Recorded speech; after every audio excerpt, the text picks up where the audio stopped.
Last time I came, they'd all got beards and baggy sweaters, and that was just the women. I don't know. Anyhow, before I start to play, there's some CDs for sale over there. They're listed as a tenner each, but for tonight, as a special a celebration for myself that somebody's had the nerve to book me. I'll do them at a £5 each, and there's all sorts of stuff on there. And if you don't like the music, if you turn it up loud, it keeps the neighbours' cats away offhand, you know. So there we are. And there's also the World Tour shirt up there. We're plugging them as well. Right, now, those of you that... so, how many haven't seen me before? Right, okay. How many couldn't give a bugger if you see me or not? Right, that's all right. Fine, there we are. Right. Right.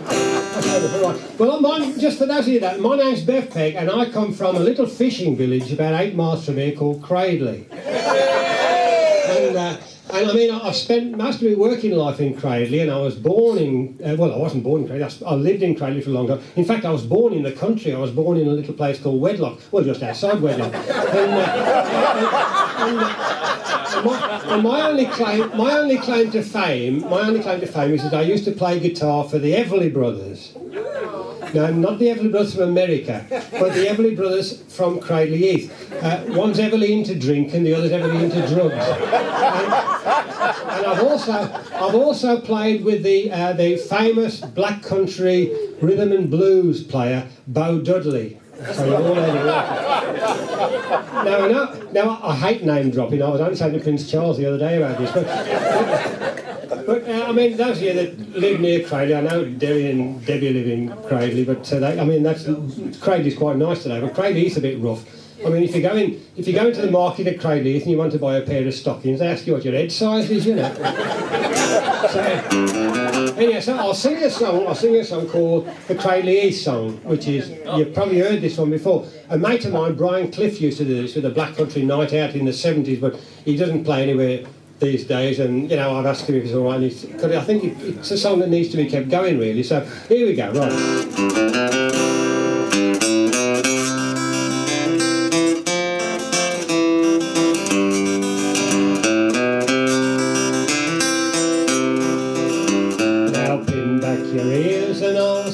A song of the place that is dear to me heart, where they mix chains and names and they always jumble sails, and everyone's mad about dogs.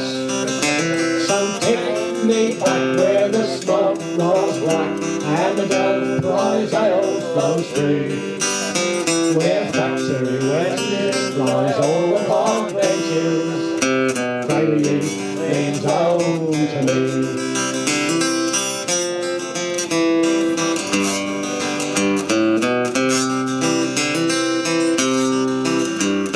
You walk down the street, friendly blokes you will meet, their faces all full of good cheer, but their friendship you'll doubt when the boozers turn out, you'll get to be fist in your ear. So take me back where the smoke rolls black and the Dove Prize ale flows free, where factory wrenches knock all the park benches. Cradley means home to me.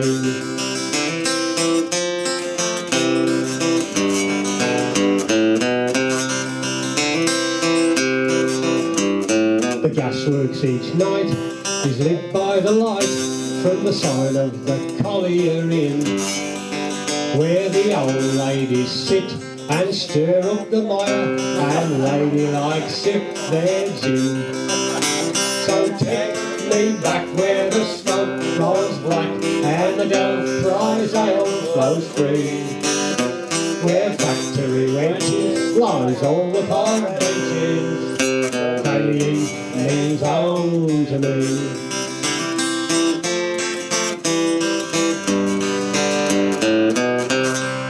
This last verse is all about the wonderful speedway team we used to have at Cradley, which is no more sadly. They've got houses where the speedway track used to be. And I used to go up with the mates when I was about 12, and we used to support him, and we also used to shout Humoured Cradley, because he was a chain-making town where we were. Humoured Cradley, you can hear the crowd roar Saturday night at our fine speedway track. But there's many a young bird, at least so I've heard, being honoured like hell round the back. So take me back where the smoke rolls black and the gold prize ale flows through, where factory wenches lies all upon benches, Cradley means home to me.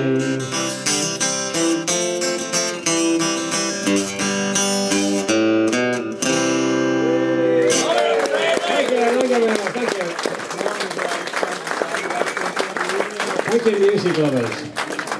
There we are. Right, let's bring us a bit closer. I like it a bit of a nice bit of an angle. Right, now this is a song I wrote myself. I don't know whether you've heard it before. I heard it a few times before I wrote it. I must apologise. I have to sing it a little bit in an American accent because it's a talking blues, and they used to sing talking blues. I can't sing it in a proper accent like Cradley accent. So I'm going to do that. And now this is a true story. It's about a little cottage that we stayed in St Maurs. Anybody been to St Maurs down near Falmouth? Yes, very nice. And we rented a little cottage down there. It was a lovely little cottage, and there was a hotel in front of it, but there was a flat roof, and you could look over the top of the hotel. And there was a lovely view of all the little boats in the bay. It was absolutely beautiful. And we went down one lovely summer, and we were sitting in the front, messing about and looking around. Oh, it was brilliant, And then in the paper, they passed the planners had allowed permission for this hotel to build a great big two or three story block of rooms, you see, right in front of where this hotel is, this little Seascape cottage is. And of course, I mean, it would knock the price in half, and I imagine, if we'd have been, we'd have owned it, we'd have been really peed off, I tell you. So anyway, that's the right tradition. You talk about the song for 20 minutes and it takes 2 minutes to play. Is that it? I'm just getting back into folk clubs, There we go. It's a bit like sex, really, isn't it? That's right, yeah. I must have a little drink. I don't want to drink. I've had this is my second pint. I don't want to drink too much tonight. I drank quite a bit last Saturday night, and I woke up in the middle of the night, and our waterbed had burst. And then I remembered we hadn't got a waterbed. I'd like to be incompetent when I get old, I tell you. Right. My granddad was incontinent. He used to work on the circus. He used to be an incontinent trapeze artist. I don't know whether that was worse for him or worse for the audience, to be honest. Yeah, here we are, Seascape Cottage. There's a rude word in this, but you can't really substitute it, but you're broad-minded, aren't you? Yeah. Right.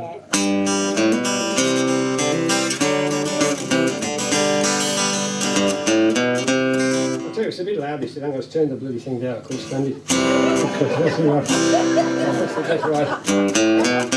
Oh, wrong key, hang on. Right, here we come.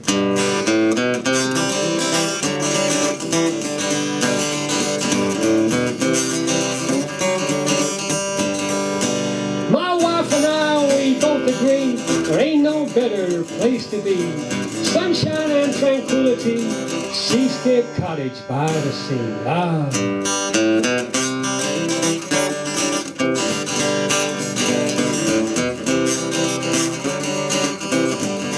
We sit out at the front and look at the view. There ain't nothing we would rather do. She's reading a book by Erica Young, and I'm strumming my flat top, humming a song. Real nice.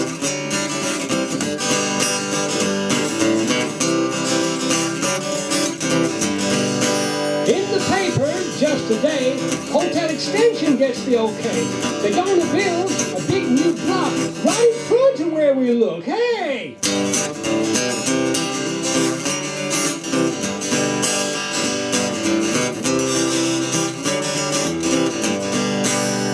Builders come, hammers and all we can see is this goddamn wall. The value of this property now only half it used to be.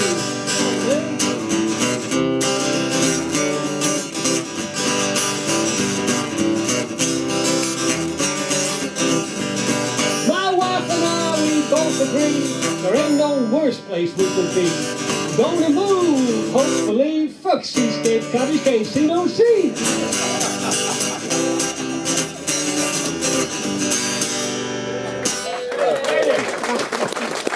apologise for that. Right now, ladies and gentlemen, this is a very important thing. I am in here. But so, can you please welcome there's Pete Hartley and the wonderful Roy Parry and John O'Connor. Come on, chaps, come on, make us over there. While they're setting up, I'll introduce first of all Pete Hartley on the violin and mandolin. Pete is a virtuoso of the violin. He plays all styles of stuff, and he classical, jazz, folk. Oh, I can't think of any other things. Anyhow, stuff, all sorts of stuff. And he's also one of the most famous buskers in the Midlands. I mean, you can see if you go to the Royal Shakespeare Theatre, you might see him outside playing to sort of backing tapes and things like that. And he doesn't have any music at all, anything like that. He plays everything by ear. In fact, he was outside the Royal Shakespeare. He was outside the Royal Shakespeare Theatre at Stratford. And this woman came up and says, "Do you play everything by ear?" And he says, "No, I play around the corner sometimes." He's a real musician. He won. What did he win? New Faces, wasn't it? New Faces. You can see him on YouTube winning New Faces many years ago. And he used to play with Barbara Thompson's Paraphernalia and with that wonderful drummer John Heisman, who was a real big star in the 60s and 70s. And he's a real musician. He's the only musician in the little group here who can listen to the William Tell Overture without thinking of the Lone Ranger. Well, there we are. And on the double bass, well, it's slimmed down a bit. It's been on a diet, this bass. There's a fantastic Mr. John O'Connor. John plays all styles as well. He does a lot of jazz work, John does actually. He's come all the way from across the Afghan border from Wednesbury tonight.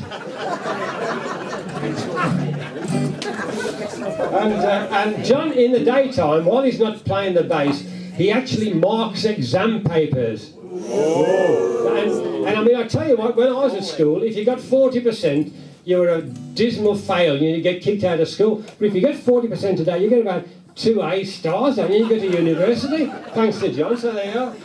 I mean, these kids today, they have it easy, don't they? I mean, just imagine if your kids today trying to work out £2, 3 and 11 halfpenny divided by 11 and 4. They wouldn't have a bloody clue, would they? They wouldn't have a bloody clue. They all calculated, and they? I mean, it's all decimals and that these, that's all. So, they don't have the times tables like we used to, you know. I can remember them like yesterday, you know, 166, 260 to 12, 360 to 18, 460 to 24, 560 to 35, 660 to 37. You never forget it, do you? You never forget. Well, there we are. And John also, he's played with a lot of people, John, but he's also played with that well-known folk group Slade before now. Yes. And he will do bird impressions if you want him to. He can go outside and eat worms and crap on a statue if you want to. And as a late entry, we've got the wonderful Mr. Roy Parry on guitar. On my guitar, actually. He did say he was thinking of coming down to watch us tonight, and he said, "How much is it to get it?" I said, £6. He said, "How about if I played with you?" I said, "That's all right." He's a bloody tight bugger, he's got it. Right, now what I forgot what we were doing. We've got a list here. Oh yes, yeah. We'll do. I'll tell you what. Because some of these blokes play a bit of jazz, we'll do a jazz number then, shall we? Do you want a jazz number or could be awkward. We do it in F, not in G. Do it in F. Yeah. No, F, no problem. F. I'll bring it in.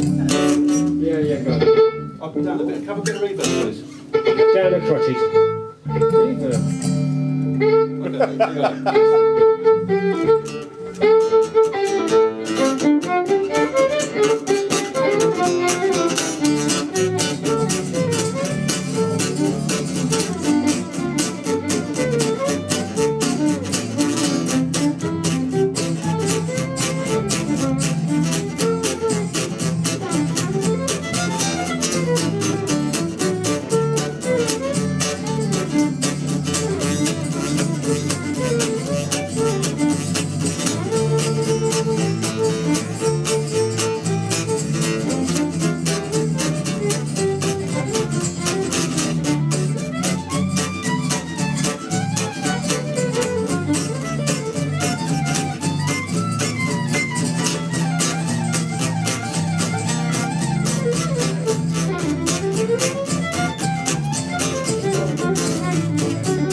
You can't be nice, can you? But I mean, this one is a little bit religious or sacrilegious, one, but it's a bit religious, really. And there is a chorus in it. I don't know if you still do choruses, do you? And it's all about a black. It goes like, I'll sing the chorus. It goes, I need a capo for this one. Everybody capo is there.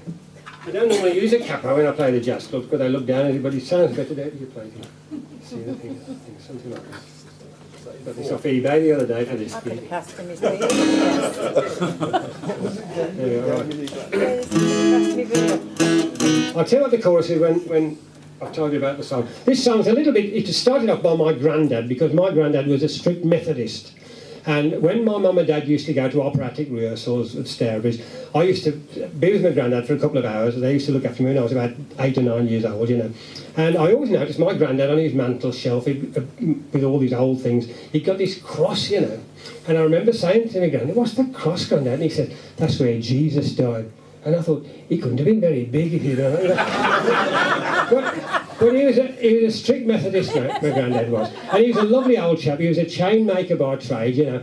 And when he died, just before he died, he went in this old folks' home.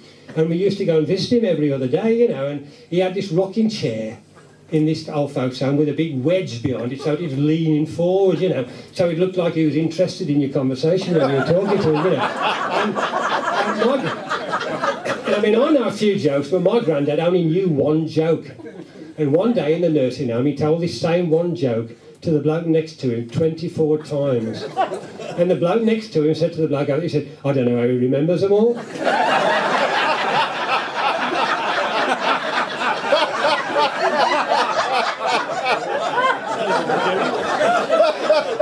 Anyhow, the chorus of this is, it's, I ain't sure about Jesus, but I want to sing a gospel song. All sitting round the cockle, everyone singing along. I can't believe his achievements, and they surely must be wrong. I ain't sure about Jesus, but it's a bit long, forget it. I mean, as Bryn said, on YouTube, we've got a bigger band at times, and we've got 3 girl backing singers called the Climaxing, but unfortunately they couldn't come tonight, so... But anyhow, so come here if you feel like having a go at it, Grace.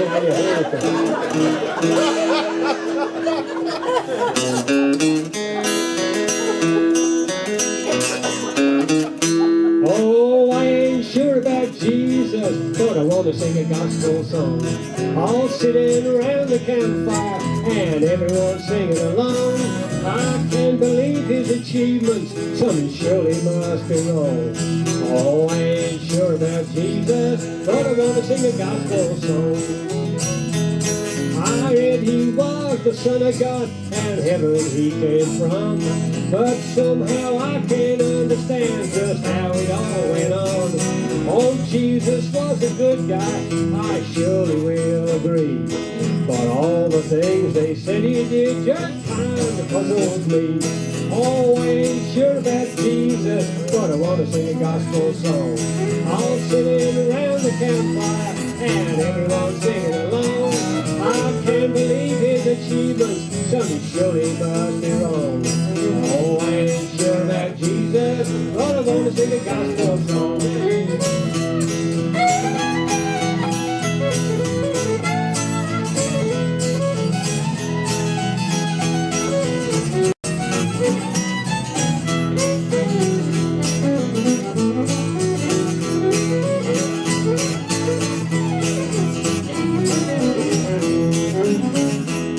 Well, Jesus went round healing and being kind of kind.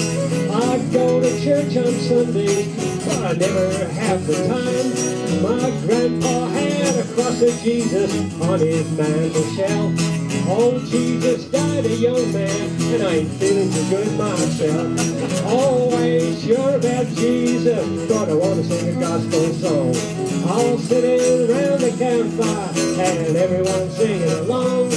I can't believe his achievements, some surely must be wrong. Oh, I ain't sure about Jesus, but I want to sing a gospel song. One more time. I ain't sure about Jesus, but I want to sing a gospel song. All sitting around the campfire, and everyone singing along. I can't believe his achievements, some surely must be wrong. Oh, I ain't sure about Jesus, but I want to sing a gospel song. Yeah. Thank you, thank you. No pictures here either. Right. Oh dear me. Get them all quiet, isn't it? Right. No, this is a love song called Biding My Time in Worcestershire. Now, somebody told me there ain't many songs with the words Worcestershire. The only song that's got Worcestershire in it, I think, was my mate Clifford T. Ward, who I was with a few years ago. And he, that's How in Worcestershire, they were still the same with you. That's the only one I can think of, actually.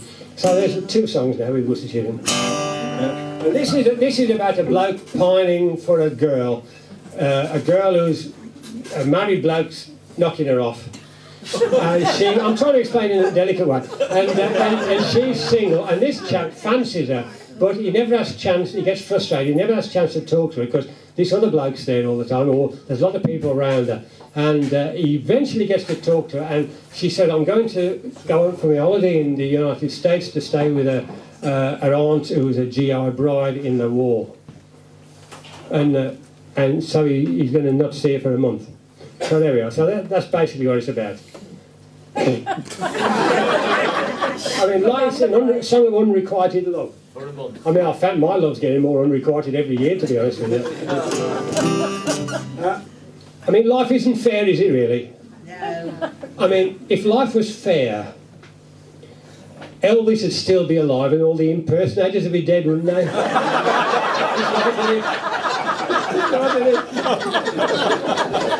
That's right.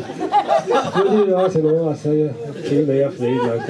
And I mean, it's terrible. There's a lot of things wrong. I mean, I've got a bit of money. I've tried to put in a bank account, and it's only about 1.7% you get for a 1-year bond. And I mean, and cost of living's going up like the clappers. You know, you can't keep pace with the. I mean, I'll tell you the truth. This is a bit personal, this, but my wife has started making love to me again because she can't afford the batteries anymore.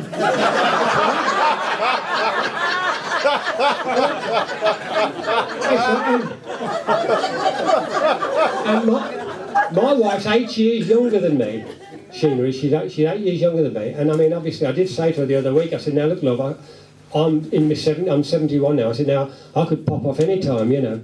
And you know, you're young enough to find another bloke when I've gone, and if you get married, fine, that's all right. I've got no objection. The only thing I would object to is if your new husband." I would hate to think that your new husband would wear any of my clothes. And she says, "No, it's all right." She said, "You try them, they don't fit him." Oh, yeah.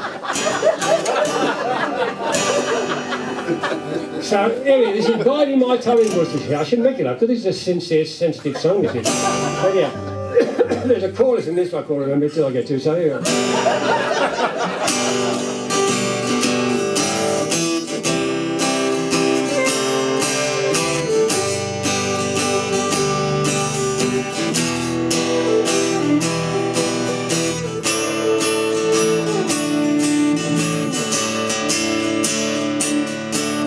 Just as I expected to take a considerable step forward, you told me you were going away to stay for a while with your GI pride on somewhere in the US today. Your eyes look tired, you didn't look well. You seem to be 1 degree down. I sense that you weren't all that keen on the state, but you had to get out of this town. It's 8 p.m. here, it's noon over there. I wonder what you're doing today, as I'm biding my time in Worcestershire while you're in the US today.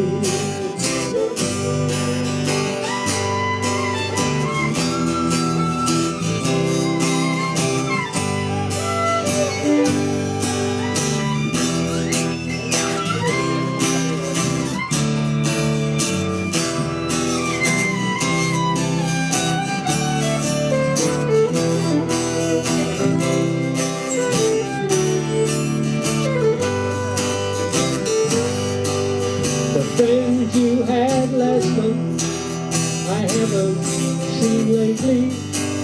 Perhaps you got lost on the way. Crowded by people, each time I see you, you've been so good I wanna say, wishing my time away. Life seems so short as it is,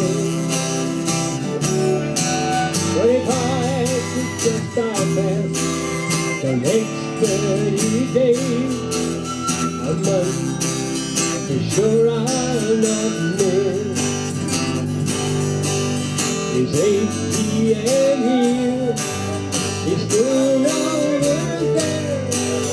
I wonder what you're doing today,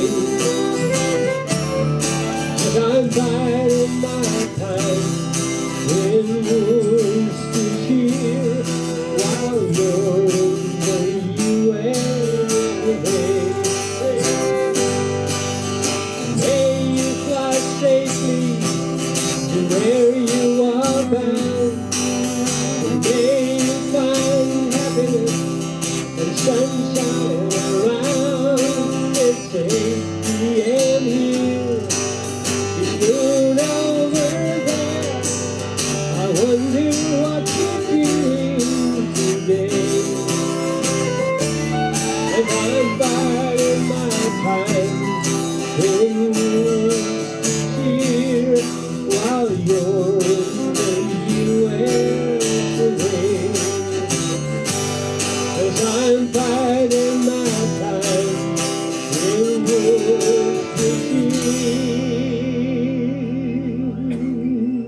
while you're in the US today. Thank you very much, thank you. All time's going on every day. That time's slow when you're having a nice time, folks. Right.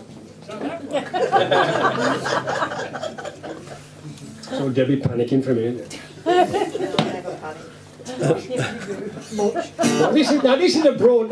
This is written by a bloke called Trad, and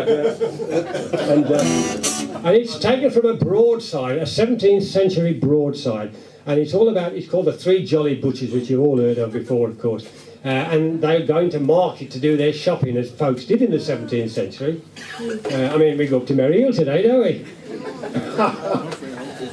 Oh, dear.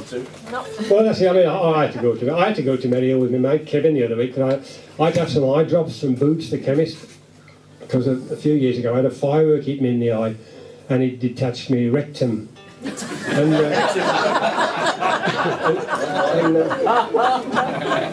Kevin said to me, when we went in near Boots, he says, "How old are you today?" I said, "I'm 71. He says, "Well, at your age, you want to start thinking about buying Viagra." And I said, "Well, can you get it over the counter?" He said, "Well, you can if you take 2.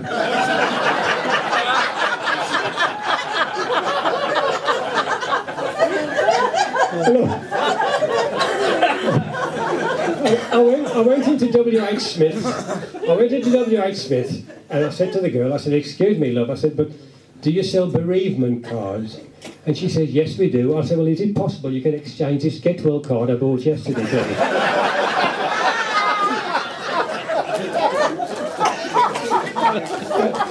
And I've got a little granddaughter. I've got a little granddaughter, and she's 7. Nearly 7, and she watches all this crap on the television, Peppa Pig and Thomas the Tank Engine. And I said to Shane, I said, "Look, love," I said, "she wants to have something nice to look at like they used to have in my day, when the kids, some Walter Disney, like Pinocchio with a real story and a happy ending, and something like Bambi, you know, that's the sort of thing that kids ought to have today, you know." So she said, "We'll do something about it." So I went into Merrill to HMV, what's left of it, and I looked up the DVDs, and I picked this DVD out, which it's a remake of Bambi on a DVD, and I took it to the girl on the counter, and I said, "Excuse me, love," I said, "How much is this DVD of Bambi?" And she got it, and she scanned it over there. She says, £13.99. And I said, "Oh," I said, "that's a little dear."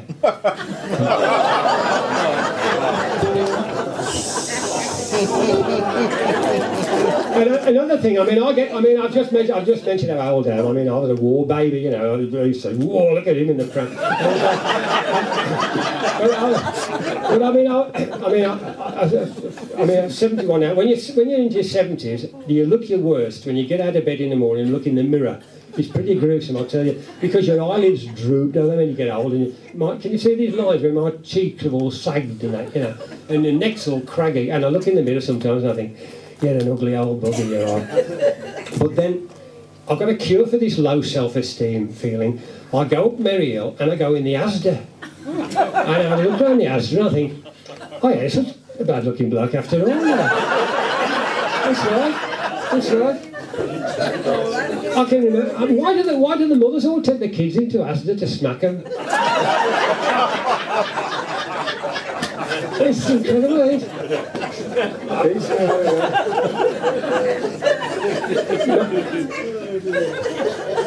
I was very upset actually, because I was in the checkout.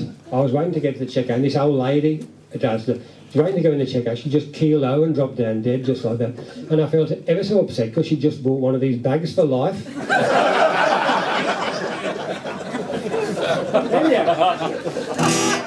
We do this number, I thought. Let's put a bit more bass on here. This is the Three Jolly Butchers. There's, on the recording on there is breaks in it, but we don't want to complicate things, do we? It slows down at the end by the way. You see, actually, we're not a proper band. We've never had a rehearsal, so I emailed him some chords and he didn't. I just hope it works out, you know. So there we are. That's live. I shouldn't tell them that, should I? No, it's okay. Yeah, right. Anyway, this is about the Three Jolly Butchers.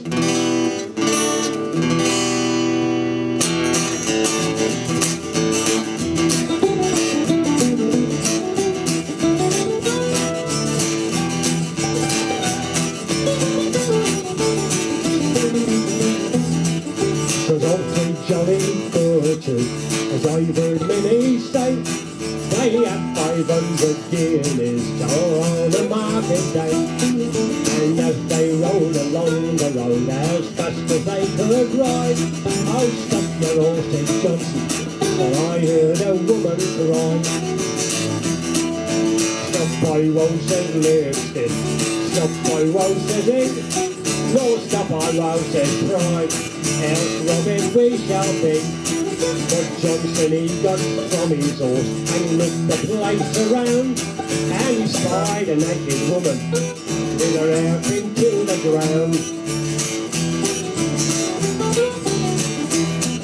Oh woman, how come you here bound down? How come your life starts naked with your hair pinned to the ground? They robbed me, they stripped me, they left me here passed down. They left me here stark naked with me hair pinned to the ground.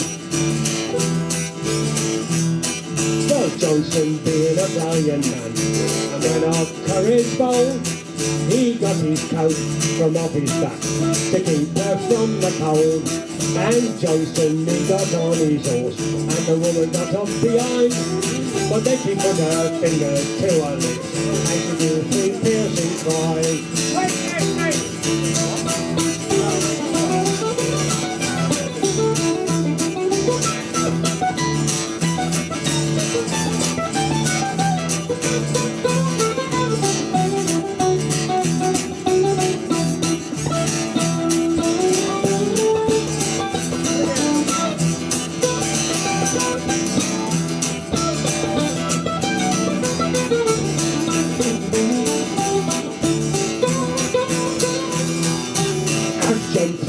Highwaymen with swords all in their hands, and they strode up to young Johnson and boldly bid him stand. Stand by Will, says Johnson, stand by Will, says him, for I have never in all my life been afraid of anything.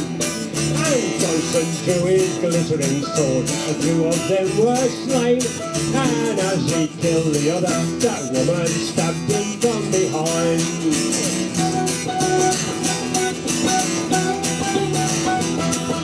And as if being a market day, with people all passing by, they raised the woman's dreadful deed, and they raised a hue and cry.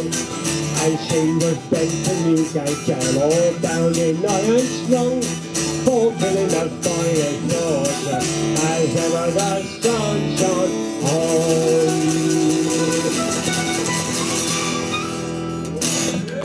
Thank you very much, folks. See you in the second half. Thank you.